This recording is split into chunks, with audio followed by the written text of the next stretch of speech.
നിങ്ങൾക്കറിയാമോ നമ്മുടെ ഇന്ത്യയിൽ വെച്ച് ആദ്യമായിട്ട് ഷൂട്ട് ചെയ്തിട്ടുള്ള കൊറിയൻ സിനിമ ഏതാണ്? അതുപോലെ തന്നെ നമ്മുടെ കേരളത്തും വെച്ച് ഈ സിനിമ ചെറിയൊരു ലൊക്കേഷനിൽ വെച്ച് ഷൂട്ട് ചെയ്തിട്ടുണ്ട്. സിനിമ ഏതാണെന്നറിയോ? സിനിമയുടെ പേര് ഫൈൻഡിങ് മിസ്റ്റർ ഡെസ്റ്റിനി എന്ന് പറഞ്ഞ് 2010 ഇറങ്ങിയ സിനിമയാണ്. നമ്മുടെ സ്വന്തം ഗോങ്യുവാണ്, നമ്മുടെ ഗോബ്ലിൻ, അതുപോലെ തന്നെ സ്ക്വിഡ് ഗെയിമിലൂടെയൊക്കെ നമ്മുടെ താരമായിട്ടുള്ള അദ്ദേഹമാണ് ഇതിലെ മെയിൻ ഹീറോ ആയിട്ട് അഭിനയിച്ചിട്ടുള്ളത്. അതുപോലെ തന്നെ ഇംസുൻജുങ്കാണ് ഇതിൽ നായികയായിട്ട് അഭിനയിച്ചിട്ടുള്ളത്. സിനിമയുടെ ഒരു കഥ എന്ന് പറഞ്ഞാൽ ജീവിതത്തിൽ ഒരു തവണയെങ്കിലും പ്രേമിക്കാത്ത ഒരാൾ പോലും ഉണ്ടാവില്ല. അതിലൊരിക്കൽ മറക്കാൻ കഴിയാത്ത എല്ലാവരുടെയും ആദ്യ പ്രണയം അഥവാ ഫസ്റ്റ് ലവ്, അതാണ് ഈ സിനിമയുടെ മെയിൻ ഒരു തീമായിട്ട് പറയുന്നത്.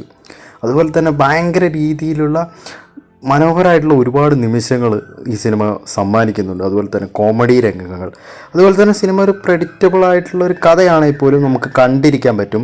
നമ്മുടെ രാജ്യത്ത് വെച്ച് ഷൂട്ട് ചെയ്തുള്ള ആദ്യ കൊറിയൻ സിനിമ ആയതുകൊണ്ട് തന്നെ ഭയങ്കര ഭംഗിയായിട്ട് തന്നെ നമുക്ക് ഈ സിനിമ കണ്ടിരിക്കാനും ആസ്വദിക്കാനും പറ്റും. സോ ഈ സിനിമ നിങ്ങളെല്ലാവരും കാണുക. സിനിമയുടെ മെയിൻ പ്ലസ് പോയിൻ്റ് എന്ന് പറഞ്ഞു കഴിഞ്ഞാൽ ഗോങ്യുടെ ആക്ടിങ് തന്നെയാണ്. അപ്പോൾ അതുപോലെ തന്നെ ഈ സിനിമ നമ്മുടെ ഇന്ത്യയെ വെച്ച് ഷൂട്ട് ചെയ്തുകൊണ്ട് തന്നെ നമുക്ക് ആ ഒരു ലെവലിൽ നമുക്കിത് കാണാനും നമുക്ക് ആസ്വദിക്കാനും പറ്റും. അതുപോലെ തന്നെ ഇതുപോലത്തെ കൂടുതൽ ഇൻട്രസ്റ്റിംഗ് വീഡിയോസിനായി നമ്മുടെ ചാനൽ ഇപ്പോൾ തന്നെ സബ്സ്ക്രൈബ് ചെയ്യുക.